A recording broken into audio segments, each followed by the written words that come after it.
My wife threw up this WordPress site, shadowshroud.com, this old funky thing, and just threw up some pictures.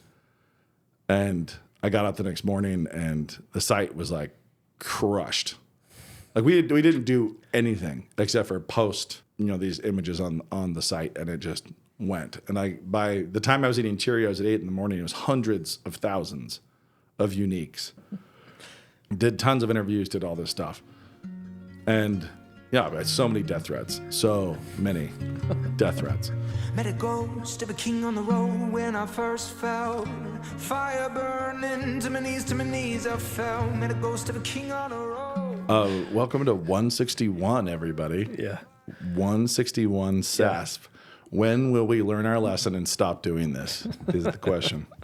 And the answer is apparently not yet. Not yet. We're here. Yeah. We're here. This is episode 161, and we're going to talk a little bit about some... First, Nate starts off with his best skeptic. You know Nate's a bit of a skeptic here, but... My best skeptic? Yeah, you're the skeptic, your skeptic act, right, where you disprove the Shroud of Turin. Yeah, we can talk about the Shroud.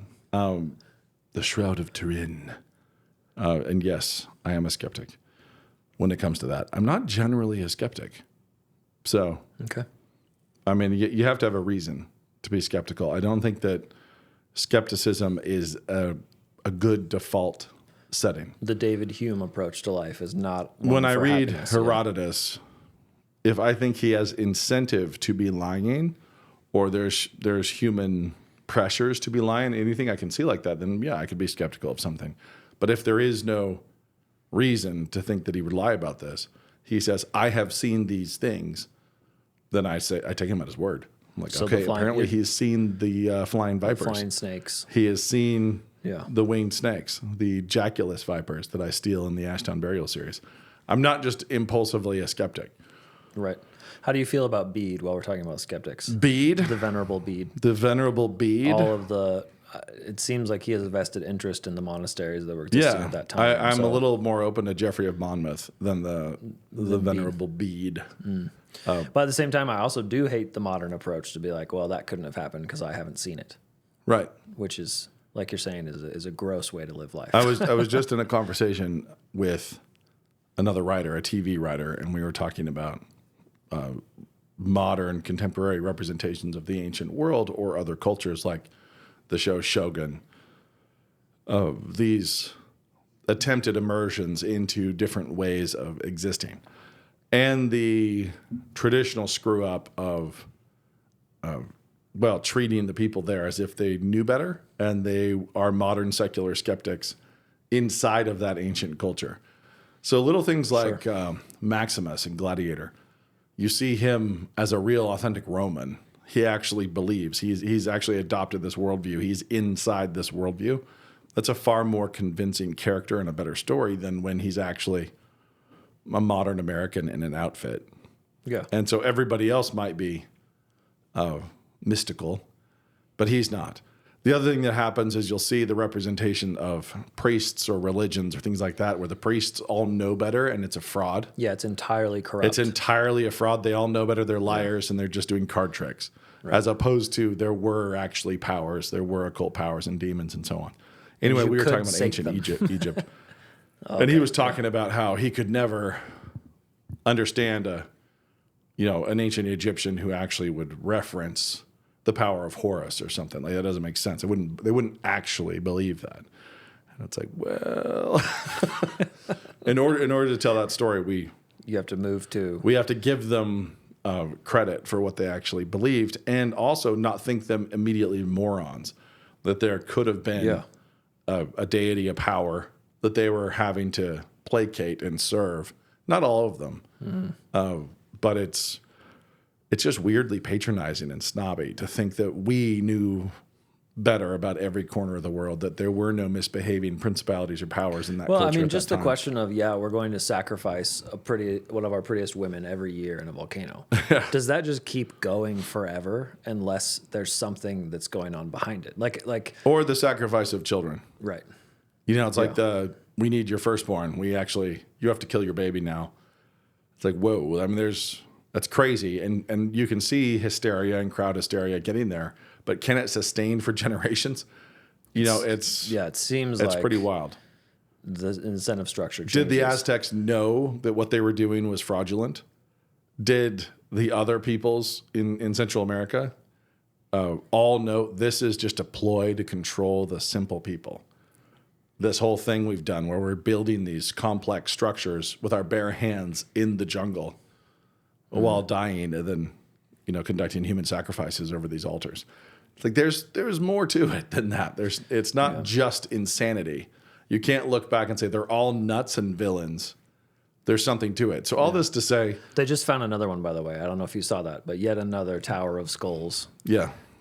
Straight out of Empire of Bones. Yet another. And so I say all this just to give my bona fides as not normally a skeptic.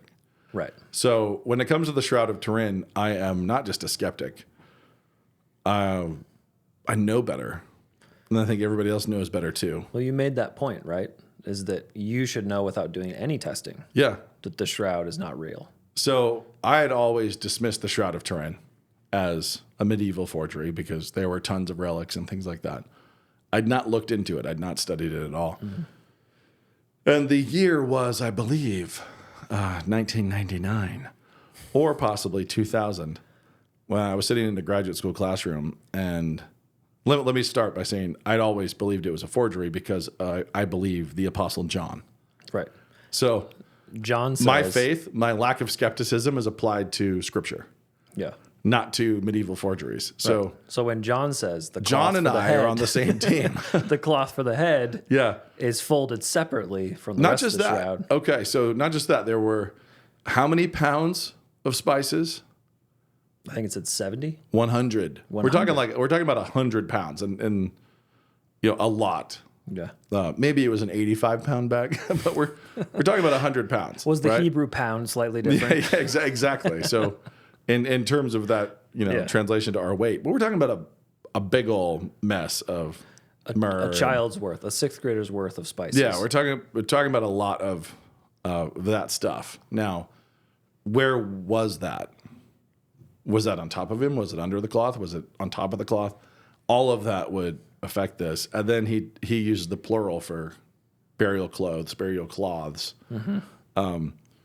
And it shows up in chapter 19. It shows up in chapter 20. In chapter 20, it describes the head napkin having been set to one side. There's actually like a headpiece. Folded, I believe, too. Yeah. There's a headpiece over here. Then there's the burial cloths over here. What we have in the Shroud of Turin is one continuous piece of Egyptian herringbone linen, which is pretty awesome. Very fine cloth. One continuous piece for the front and the back, connecting at the top of the head. So you have the front image of Christ, and then you have the back image of Christ, you know, head to head, you know, top to top. So it would have been folded sort of. So the theory is paper over the top. It was ran underneath him, and then wrapped over the top of him and came down the front. Now, the difficulty here is in order for this to be authentic, John has to be incorrect. Even if I'm not a believer, even if I'm not a Christian, it's one of the earliest historical sources, account, an eyewitness to how Christ was buried, an eyewitness to that crucifixion, to the burial, and to the resurrection, has described the burial clothes. And I have to reject that. So if I were an unbelieving historian and I was like, man, here's this thing, and even if I believed this was some kind of weird natural phenomenon, and I was trying to explain it apart from believing in Christ, I'm just like, here's this artifact from a tomb 2,000 years ago of this character who was crucified by the Romans. And for some reason, there's this image of this guy on this cloth. And I go to the historical sources, the earliest and oldest, they contradict this. Like they actually describe it differently than the Shroud presents it. Now that's part one. That's how I just knew this is fake. Part two is I wasn't really worried about it. It's like, yeah, whatever. Medieval forgery because John describes it differently. There are thousands of the similar. Many other things. Yeah. Part two was I was in a classroom where a guy, I really like this professor, but He flapped his Bible in front of us, shook his big floppy Bible, and tossed it to the side. This was in a philosophy of religion apologetics class. Threw it to the side and kind of flap. There goes his Bible on the floor. And he says, I don't need that. Oh, no. I think I remember. Wait. I have a photograph of the moment of the resurrection. Oh, no. I have scientific proof. I don't need that. I have scientific proof of the resurrection. I have a photo. I have the first photo in history. It is a photograph of the moment of resurrection. And all my blood just kind of, come on now. You looked around for the milking stool to hurl at him. Yeah, I was not happy about it. And then he proceeded to lecture on it, and I realized, oh, it's complex. And then its longevity made sense to me. This is not just a sloppy, lazy. Yeah, this isn't like, hey, relic. Yeah, this crown of thorns. Yeah, this is a finger bone, right, of someone, whomever. Yeah. This is a finger bone of, and they didn't care about Old Testament saints, so this would be a finger bone of Thomas's servant or something. Right. There's always, it's just weird. It was always weird. The provenance for finger bones. There's a lot of a lot of them in the ground. This one, I'm with the Apostle John. I'm siding with the Apostle John already that the shroud is fake. Then I watched the lecture, and the lecture, and we covered a lot, but we covered so much about this complexity, and it is a complex thing. And so the fact of the human blood, the fact of Middle Eastern pollens in the cloth. So even though it was discovered in France, it kind of came up in France. It's like the provenance was Middle Eastern. The linen is Egyptian. There's all these things that are interesting. The image is superficial. There is no paint. There's no dye. Yeah, there's substances making. There's that nothing. Image. It's just a different color. The linen is just a different color. It's not burned. It's just a different color on the surface. Human blood. Isn't the image extremely complex too? It's like a. So this is the funny part. Now I'll get into the history of it. But yeah, I got all this stuff, and it's like it's 3-dimensionally encoded. The image is 3-dimensionally encoded. Photography didn't exist. There, the camera obscura and other things that came to be. Mm-hmm. We're still too late for this to have been done by any kind of photographic technique, unless you postulate that a forger invented photography. That's the reductio, right? Either it's real or a monk invented photography. So yeah, I basically reached a deal with myself. That was, it consisted of, if it was faked by somebody in, the 14th century, then I have the same technology available to me that they had. And I need to be able to do this. In order for me to just say it's fake, I can do that on faith. Like I have faith in John, I have faith in Scripture that this is fake. But for me to dismiss the forgery and have an alternate theory, I need to be able to do this. And there's a burden on my own intelligence and my own abilities. I have to be able to do something like this before I can be casually dismissive. I can be dismissive on a faith level, but just based on the artifact alone, looking at the artifact, this is too complex for me to be flippant. I have to have some kind of situation that would account for it. That was my theory. I flew home for a break. I was out in Virginia, and I flew home, and I was in my parents' house, and I was just buzzing. And I had all this fresh data about the 3-dimensional encoding, about the photo negative aspect of the image. Now, also, side note, it's not a photo negative. It is a mostly negative image. So a photo negative, if it was going to be a photo negative, then Christ would have had a pure white beard. It's like it just doesn't work quite like that.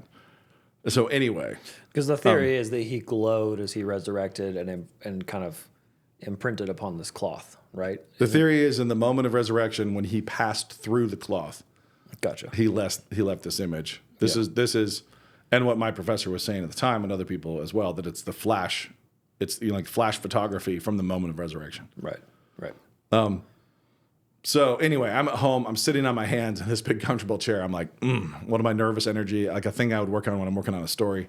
I'm trying to solve a plot puzzle or something like that. I've got my hands under my legs, and I was just staring into space, and my leg is just, I'm just bouncing. My knee's just going. And I'm trying to figure out some way that this could be done. I had recently just binged read all of Chesterton's Father Brown stories. Incidentally, they don't hold up under binge reading. They're really fun.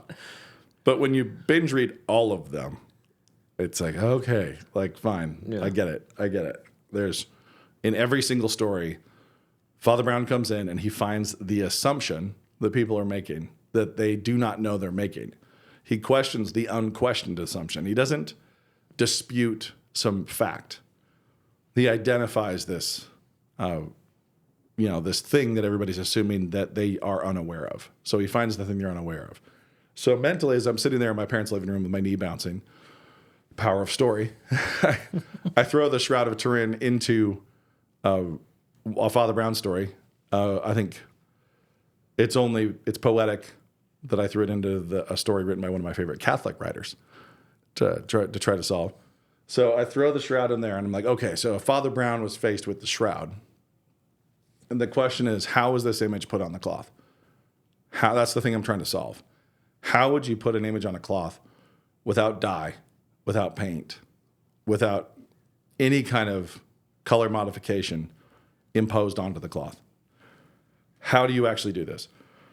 And I pop it into the story and have Father Brown work on it. I'm like, okay, so I'm writing the character. Father Brown always does this stuff, and he finds the assumptions I don't know I'm making. So Father Brown comes in, and Father Brown says, and go. And I kind of just leave it out there, and I'm trying to write the dialogue for Father Brown. And he would say, what right there? He would say, how do you know the image was placed on the cloth at all? Why do you assume that the image was placed on the cloth? And I was like, okay, so that's what he says, but what's the alternative? Well, the alternative is that it wasn't placed on it. Everything else was removed. So it's the original color of the linen, and the rest of the linen's been modified. It's been lightened, and there's a dark image left behind. How would you do that? Well, that's actually pretty easy. And it's not that hard. And people did this with things like wax. They could put wax on a cloth, and then bleach it, leave it in the sun, or dye it with other colors, and then melt that stuff back off and continue on. You have these different patterns and so on. So how do you leave an image on the cloth? Well, the simplest way would be to put it under glass outside and paint an image on the glass. And if you paint an image on the glass, then the shadow of that painting is going to remain unlightened by the sun. When grass, which is what linen is, when, growing grass that's been woven into a cloth is exposed to sunlight, it lightens. And it lightens without the imposition of dyes onto it. You're talking about color inside of the cellular level that's awesome. That starts to modify. So it lightens. Now, the funny thing is, and as I started to dive into the shroud, this is something I think is amazing and beautiful. In the late 14th century, when the shroud showed up in France, first time we have any real reference to it. There's a guy, I don't know how to say his French name, Geoffrey Descharnay or Descharnay or however you say it, who's a knight who's like, hey, I got this from my dad. I want to display it. I happen to have the burial cloth. The local bishop was not happy about this. And people think he had ulterior motives. People who are devoted followers of the shroud are like, well, he was not objective. Well, the local bishop was like, I'm calling BS on this, and did an investigation. And he found the craftsman who did it. Wait, no. Yeah. He found the guy. And he reported, I interviewed this guy. And he said, yeah, he did it. He's a tradesman, a craftsman who did this. And he did it with a clever means of painting. Now, you have to, and this is the beautiful thing. It's like, so that was an extra data point that's just kind of out there. So we're talking late 14th century. The dude who did it, or a dude who claimed to have done it, was found by the local bishop. He admitted he did it and said he did it with a clever means of painting. The Pope, Clement VII, gets involved I think this is during the schism, so I think he's an Avignon pope. He gets involved, and he scolds the local bishop first. Like, how dare you doubt? Like, yeah, it's like, what are you doing? Like, no, the guy gets to display it. Like, he kind of like came in firing. A little bit later, he circles back. And it was like, okay, never mind. This guy, you are allowed to display it, but you must display it with zero ostentation. Now, it's really funny that ostentation and the origin of ostentation and what we mean by ostentatious is the pomp and circumstance it would go on around an actual relic, like a true holy relic. You're not allowed to have any ostentation. You need to have as few candles as possible. And somebody has to be there announcing that this is not real the whole time. Okay. This is okay. So it becomes like an icon. An educational. It's an icon. Yeah. Not the image of Christ. And that's the Pope. That's Pope Clement VII. Yeah. Okay. And the bishop of that area had already looked into it and was like, I'm a little... So behind the scenes, that bishop was like, listen, I'm a little dubious. The guy. Yeah. So we have that. That comes from the 14th century. It originates that way. And to go back to your Father Brown thing, that's kind of funny because that made everybody try to figure out how in the world paint could be put on it. Yeah. If he was like, I did clever means of painting. Clever means of painting. Like, and then it turns out it was a clever means of painting. Put paint on the glass or on something above the linen you actually want to and then change. Let the rest of it bleach. Yeah. Let the rest of it lighten. Now, the thing that's kind of funny here, I knew it was fake because of the Gospel of John, but I also knew it was fake just because of basic physics. So if you look at the death mask of Agamemnon, gold that was taken around his face. If you wrap somebody's face in something and then you present it, it's like 18 inches wide. Yeah, really flat. You take the curvature, you take the curvature of the face, you wrap a cloth around it, and then you flatten it out. It's really, really wide and weird looking. So you look at the death mask of Agamemnon, you know what that looks like.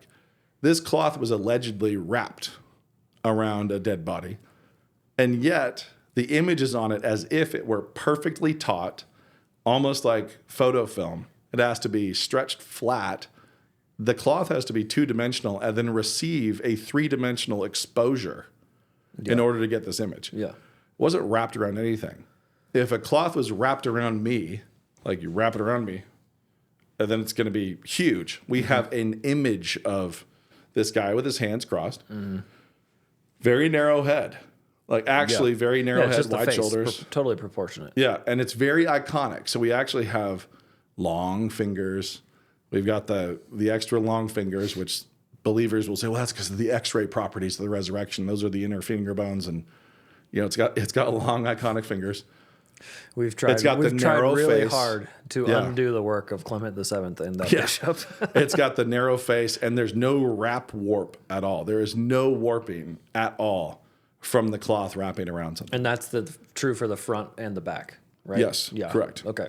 And then on top of that, these wrinkles in the cloth are the same color as the image and are, in fact, a little bit slightly darker than the image.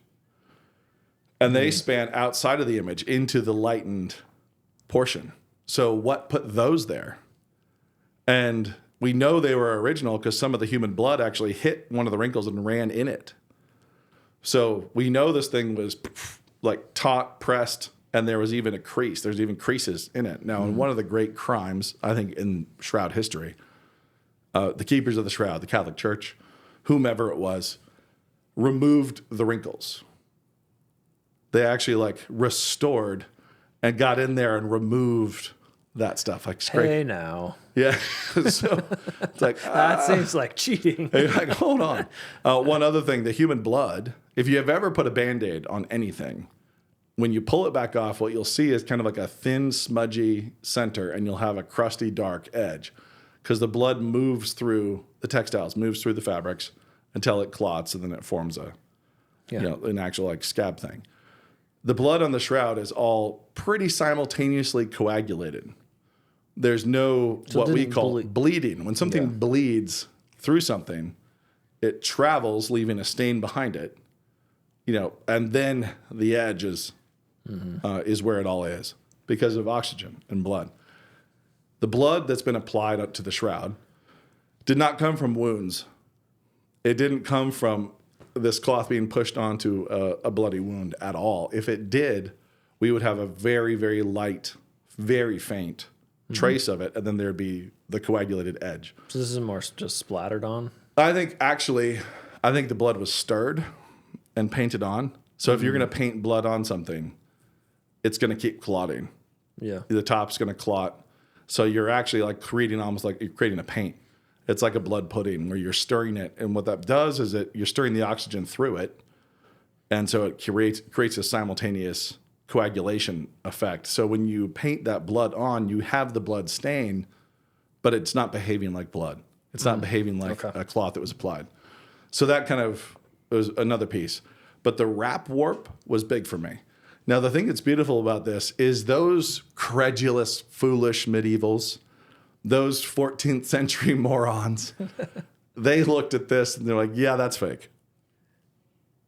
You can display it simple as without ostentation, as long as somebody's there is announcing that this is not the burial cloth of Christ, and all donations go to the maintenance of the physical church structure in which it is, in which it's displayed. You may not keep any of the money, and you have to announce to everybody this isn't the real deal. That's so funny. And this is the 14th century. We're talking about the late 1300s. 600 years later. Yeah. So we're talking about the late 1300s. Somebody's there announcing, not real. Feel free to, pray through this icon. Any donations, we're only going to repair the roof. We're not keeping any money. You'll notice no ostentation. You may not present this as if it's a real relic. That's the late 1300s. We move forward and we get to post-Enlightenment, scientism. It's when we hit scientism, the scientists and photography, that people lose their minds. I hope a real shiver went through your spine as we said scientism. Yeah. 1898. Okay. Somebody takes a photo. And they take a photo of the image, which is this dark, smudgy shape of a man. And they look at the negative and they have this, oh, crap moment. The ghostly positive image shows up in the negative. And it, freaked everyone out. Okay. And it was like, whoa, like we've only ever seen this dark brown thing that's obviously the shape of a man with blood on this linen. Now I can look at this negative, and that negative can do, at the time, the equivalent of just going viral globally and blowing everyone's minds, because the concept of a negative image by itself was already shocking. So if you take a photo and then you show people the negative, they're all going to freak out like they're seeing the ghost of somebody in this cloth. It reveals so much more, and which is amazing. Now, it is not possible for any human, even now, to create a negative image by hand. You cannot. Your brain cannot do it. Okay, meaning you can't draw the reverse. You cannot invert lights and darks as you're drawing anything. Okay.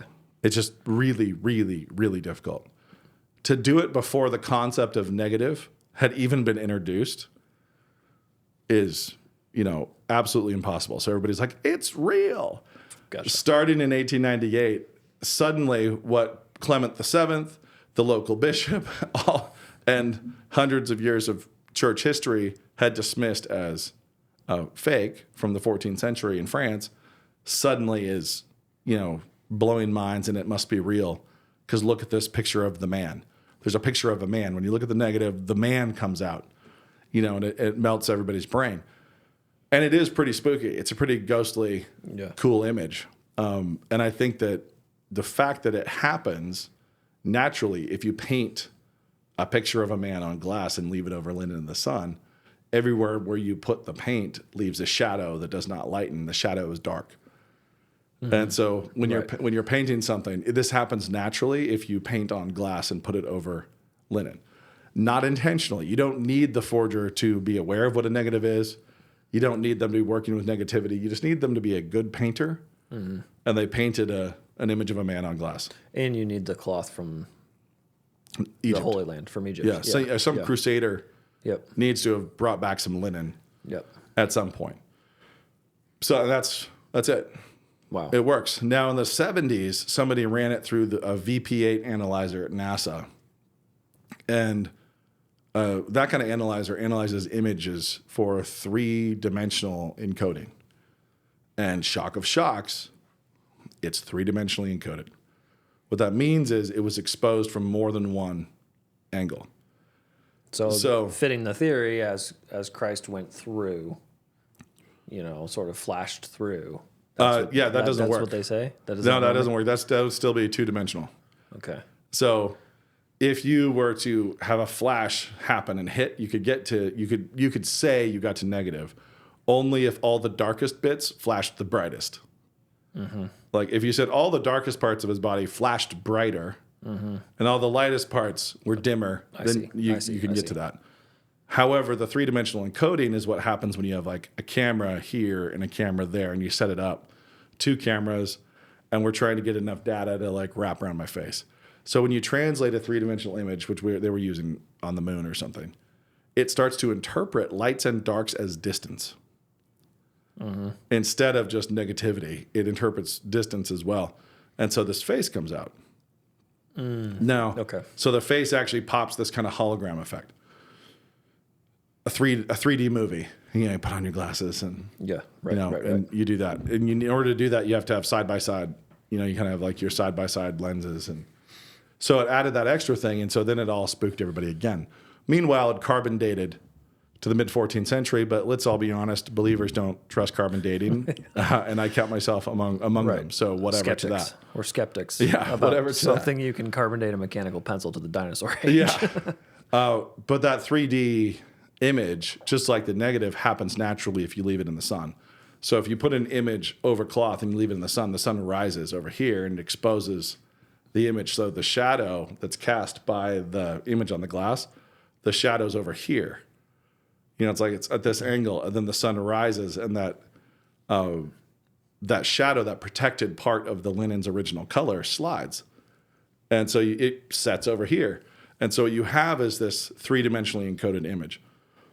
Because it would be darker in the middle, so then when you darkest in the middle, and then it would pop up as if it were. Yeah, so it exposes every shadow of every detail. So the facial features are exposed from over here, they're exposed from here, they're exposed from over here. And you create dimensionality to the nose. You create dimensionality to the beard. You create this dimensionality because you've exposed it. So the same way we see 3D by having 2 eyes is what you're doing. You have to have multiple points. The passage of the sun just does that. So the forger does not need to know about a negative, does not need to know about 3-dimensionality, just needs to know that if he paints a picture here and leaves it over linen, the sun will do the work for him, and there will be a darkened image on the cloth beneath that he didn't paint on. There's no sign of paint. There's no sign of dye. Nothing like that. That's all he needs to know. And it works great. Wow. And then Pope Clement VII pops him, and he's like, fine. Bishop narked on him. And then and he's an unnamed craftsman. Yeah. Then fast forward from the late 1300s to the late 1800s, and somebody goes, oh my goodness, look at this. Scientists are like, what?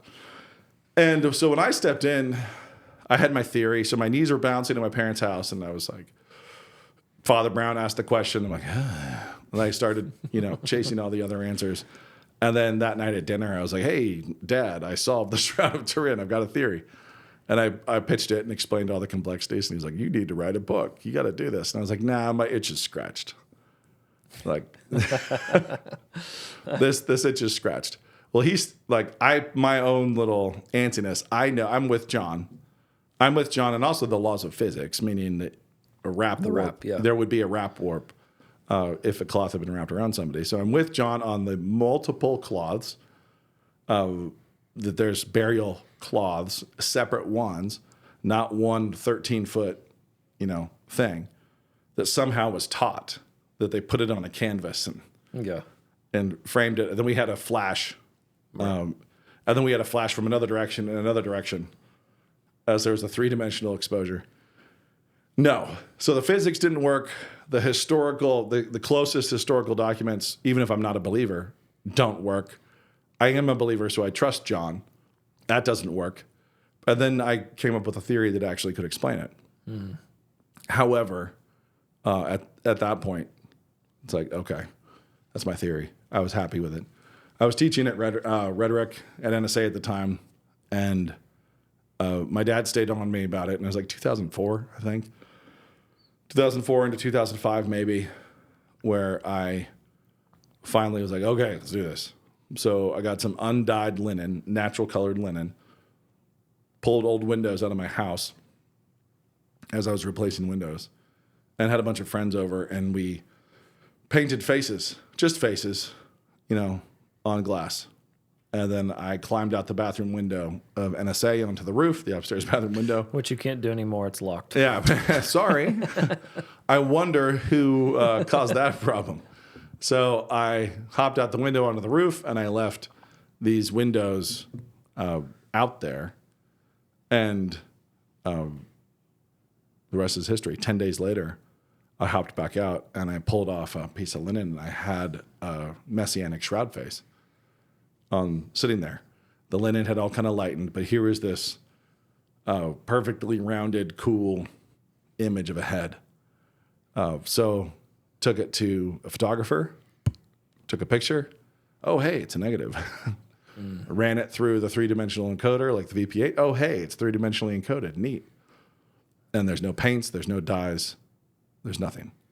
And if you had a wrinkle under the glass, it would be the exact same color as the shroud image itself.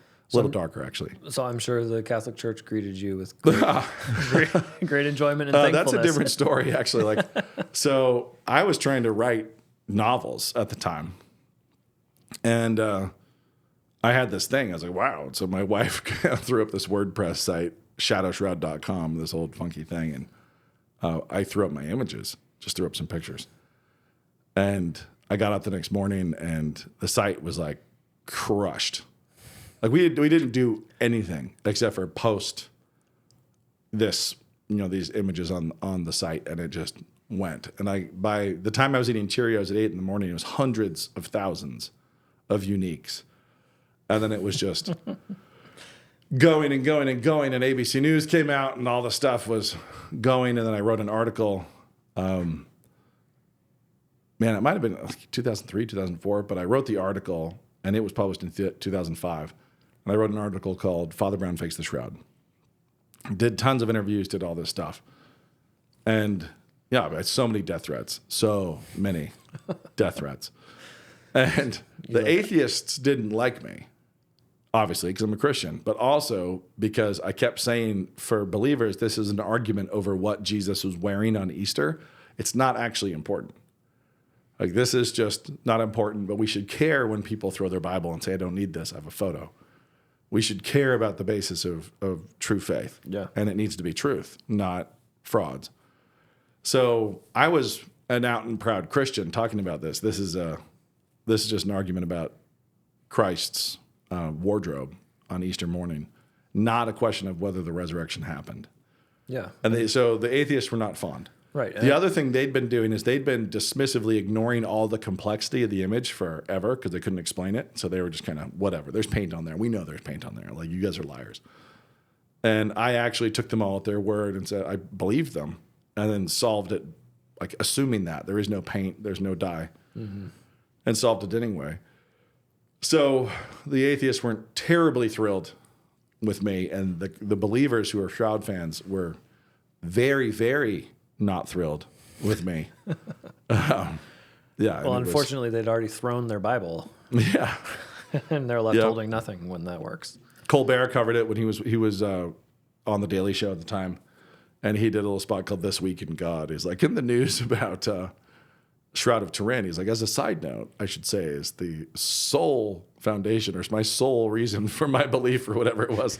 And then I said, and I'm a very young, early 20s, just starting teaching guy who'd never really been on camera before. And there's a clip where I just say, like, I painted a picture on glass and left it in the sun over linen. And that's it. And it goes back to Colbert being like, there is no God and everything else. Anyway, it went like, Books and Culture. It was a cover story for them, 2005. I believe, Father Brown Fakes the Shroud. And then I was having all these book conversations, but the swirling vortex of the Shroud world was beyond anything I could have imagined. I mean, I was on, I was on like Hungarian TV arguing with a bishop, and an archbishop and other, like just all this random stuff was happening. And it was just pulling, like the gravity of it. And I just kind of shut it down. I was like, I'm good. Like, I solved it for me. I'm good. Yeah. And I mean, that fits the proof you've said. You've now obligated, like you've given the explanation. There's a theory. Here's a possible explanation. You don't need to I convince also would not say everybody. that I've proved that this is how it was done, because that's not a provable thing. Right. Apart from some, letter of confession that specifies or anything else. But I have shown how one could do this. And you split the horns of the dilemma that they with medieval technology. Yeah. I could do it with medieval technology. You don't need a 14th century Da Vinci. You don't need a time traveler. You don't need somebody who knows about negative imaging. You don't need somebody who knows about three-dimensional imaging. You just need the sun, right. And some paint, and that's it. So I pulled away. I really pulled away hard to try to not become Shroud Guy. ShroudGuy.com. T-shirts now. Shroud Guy. And it was like, I could write Shroud books and I could go on Shroud tours. And, Yeah. I just didn't want to do it. And I was glad, because 2005, that cover story came out and I felt like, okay, I did my thing. And later that year, I landed my first book deal with Random House. And I was like, okay, fine. Like, I've got my novels. I'm doing the thing I wanted to do, as opposed to getting just sucked into this bizarre world. So I bailed on that world for a long time. I eventually, 14 years ago, I eventually agreed to do some stuff with National Geographic. Did some, a little bit. The pitch for what we were going to do didn't happen because of timing and everything else. I had a newborn baby, my youngest. My wife was telling me, she's like, listen, we've had 5. I got this. It's not a problem. So, and I was like, well, if she's not born, I'm not leaving. If she's born and she's young, I'll go do this show. She was born. She was 6 days old. I took off, went to Jerusalem, went to London, went kind of all around in this little exploration. The theory was, and what I was pitched was, we were going to go get era materials and we're going to do it with blown glass and medieval paints and fine linen. Because the question of how they got the 13, the glass, you need some materials. 13-foot long sheet of paint. Yeah, you don't need it to be 13 foot long. There's, especially with the wrinkles. Because you can fold you it actually piece by piece. like you can do it. You can do it with smaller panes, but you don't need it. You wouldn't do it all at once. But I was like, this will be fun. Let's go. Yes, please. That will be really enjoyable. Then we just didn't get to it. It's still an amazing experience. I got to do some amazing stuff in Jerusalem. I got to go into the field of blood and climb into some of the tombs that had never been opened. It was ridiculous, and the experience was bizarre, and has absolutely shaped me, in terms of how I think and what I do. But we didn't get to do that, so we ran out of steam on that one. So, but it was great. I did that, and then I just kind of have ignored it. I keep being told I need to write a book. I've got other books I need to write. It's just kind of a thing. So I've got that article I wrote. It's not short. It's like a 9,000 word article, but Father Brown fakes the Shroud. So then there was just that new thing that popped, and that's why we're talking about it right now. It's in the news. It's like the Shroud of Turin, right? And it's like, it's human blood, or whatever they were saying. Yeah, it's like, yeah, I know. There were diseases. I'm like, sure, it was a human. But it's also, still. Who do you think they got the blood from? Definitely a dead person. Yeah, a person. So the other thing that's unfortunate about it, and the nature of 14th century dudes who would do this kind of thing, people who had done dark deeds, is these were guys who obviously knew how crucifixion worked. So they did not buy into the normal screw-ups of iconography where, the holes are in the wrong parts. They would never hold up on a cross. It's like these are people who had seen someone crucified and had either been a part of that or had done it for this. It's like, it's a grim, this isn't just a relic. So this isn't like, oh, it's a good painting. There's a bunch of human blood on this. There were dark deeds done. Like very, very dark deeds done to make this thing. Yeah. So scripture contradicts, physics contradicts, like the laws of nature contradict. And this is not because I don't believe in the resurrection. I absolutely do. I just do not believe in this. I guess that's the question that's worth asking. Do you feel guilty if that shakes someone's faith? No. Because they're believing a lie. Yeah. Right? And ultimately, if you build faith on a lie, you're always screwed. Yeah. You just can't do it. Like, do not build your faith on a lie. So, I mean, it has to be true faith. It has to be authentic faith. You can't have some sand. You know, you don't want to build your house on sand and then have it go the way it always goes when you build a house on sand. Yeah, and I think the big lesson too is drive back to the Bible. Yeah. You know, it's like start there, and you would have started with the same assumptions that apparently that bishop did. Yeah, right. So the thing that's funny is in believing that this thing was faked by a clever means of painting, and believing it was faked that way, I am in agreement with the bishop in the area where it appeared at the time. I am in agreement with Pope Clement VII. More importantly than that, I'm in agreement with the Apostle John. I'm in agreement with the Gospels. And then I can move on and say, also, natural law, the wrap warp that you would have if you wrapped a cloth around somebody, the absence of all of the spices, like that absence, all that stuff. And then I move on, and then the last thing I do is say, and if I were a medieval and had to fake something like this, I could do that with just the technology they had available. But the stuff that mattered to me far more than that was actually a bedrock of faith, the faith in Scripture and so on. So it is really unfortunate when people build a faith structure on lies. And it should not be a surprise when they topple. It's the same thing that happens if you have if you're a preacher's kid and your dad is always talking about the joy of the Lord, and then as soon as everybody's gone, he's the most angry, bitter, depressed person you've ever been around, and then he kills himself. And all you've had is this hypocrite talking about joy. And you can have joy like I have joy, he's been telling everybody. And you as the kid are sitting there watching like, you don't have joy. It's like, and you're trying to build a faith edifice on that through some human agent. Your faith has to be in God, it has to be direct to Christ. It cannot be through other things, especially not through false things. Well, God hates that. Hates it. and the idea that we have to prop up him with God something hates like lies. Turin, He hates lies. I mean, he's so much bigger. The idea that he somehow needs to be propped up is so laughable when you think about it in perspective. Yeah, and you actually see, unfortunately, you see a lot of people right now. It's a political season, and there's a lot of action in the lie department. And you see the partisanship of lies, how people are willing to spread lies that help them. Yeah. Both sides. It's really tempting. So here's this thing. It's fake.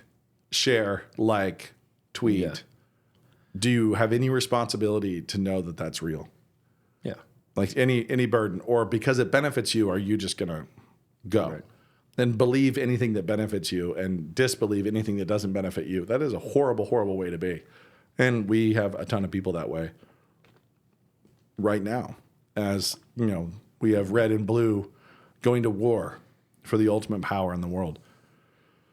And unfortunately, you'll see good Christian people sharing lies, tweeting lies because they're beneficial lies. And we should never, ever, ever be that way. It should always be people of the truth and only the truth. And that's a confirmation bias is a powerful one. It gets you. Yep. So that's the Shroud. That was the Shroud episode. I think we should stop there. We should stop. I was like, we can crack open another can of worms, or we can just stop and call this the Shroud episode. I think that's what we do. I think we do it. We might need to double up and do another current events story. Yeah. How does this play into Stories or Soul Food? Dude, that is a great story. You heard Nate say, I was sitting in my parents' living room. Two ways. One is this began I told the story of how this bothered me, how I encountered it and all that stuff. But this also began as something attacking the value of my faith in Scripture. Yeah. And so I was like, okay, I gotta figure this out and defend this. I gotta defend my my faith in Scripture here. It began there. And then the other thing that's funny, and it's just weird that it happened this way, is I was unable to solve this apart from the use of characters and an external narrative. Like, yes, I solved it in my head, but not really. I mean, I was writing a story to try to get at the truth, to try to find the truth. And I was using external characters I did not create, and the patterns of thought, the wisdom of Father Brown that G.K. Chesterton had given him. And I was trying to find an assumption that I was making that I could not find. I was incapable of finding it until I put it in a story. And the fact is, for all of us, there's plenty of times when we just need to ask ourselves, but who are you being right now? What character are you being? And step outside the situation that's challenging you. Like, get outside of that and try to read it like a story and read the moment like a story. And how are you behaving as a character? And which character are you? And how weird is it that people step into being the vicious backbiter, being the Judas, being the betrayer, the self-absorbed narcissist, being the hypocrite. Being the Eeyore. But yeah, exactly. Being the Eeyore, Yeah. etc. People step into those roles and they become those characters in scenes and in portions of their personal narrative in ways that they would never be able to identify and they could never see. Like they struggle to see it. And you have to ask them to use their imagination to hop out and look and read the scene, read the story. And there's a ton of wisdom there. Yeah. Like you can find a lot about yourself, about others, if you pop out. And just talking to my son about some very infuriating characters he's dealing with. And I told him, it's like, they sound like a bunch of Leslie Nopes. Like, this is straight out of Parks and Rec. Yeah. It's like, in these moments, you need to watch a scene of Parks and Rec. Like, just watch it around you and realize you can be affectionate towards Leslie Knope. You can have a ton of affection for these people. Yeah. While they're being horribly obnoxious. And if you stepped into that scene, you would just be bothered because she's so annoying and you'd be dealing with all these things. But if you pop out, what you have is highly rated comedy. Right. You have excellent comedy. Although that's pretty dated. I used to like Leslie Knope a lot more than I do now. I'm saying, I like her a lot. Well, And we just rewatched it after our I like kid was her a born, lot. and the bureaucrat's taken a real hit in the past 4 years. I hated bureaucracy even at the time. But the fact that you're dealing with little humans pushing pencils in different that's totally different accurate. ways is very helpful. But yeah, she's not the deep state. No, she's not. Let's put it that way. We're not talking about the deep state. That's something else.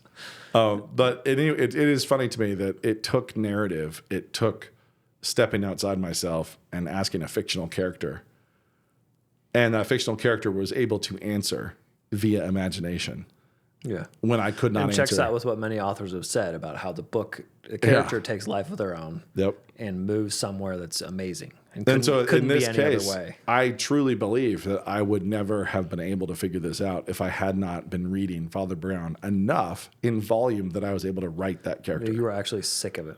I was able to write that character in a way that I was not able to be that character, which is That's awesome. Which is weird. And we'll leave it there. We'll talk maybe later this week. We'll double up on episodes. Yeah, there we go. Peace out. 161. Imagine the well-read man. Do you see a machine dressed in tweed, gorging on information? This book is not about becoming that kind of reader. The well-read man wakes up and consults with Moses on his way to work. And God spake all these words, saying, I am the Lord thy God, which hath brought thee out of the land. He sips his coffee and ponders the wisdom of Hannibal's elephants crossing the Alps. He turns furrow-browed philosophers upside down and takes their lunch money. He changes his oil and deliberates with Peter Drucker about effective management practices. He regales his wife with the tale of Monet's water lilies in the gardens at Giverny. He sings with Sandra Boynton as his toddler's eyes grow heavy. This book is about becoming that man. Be as human as you can be. Learn how to read a book.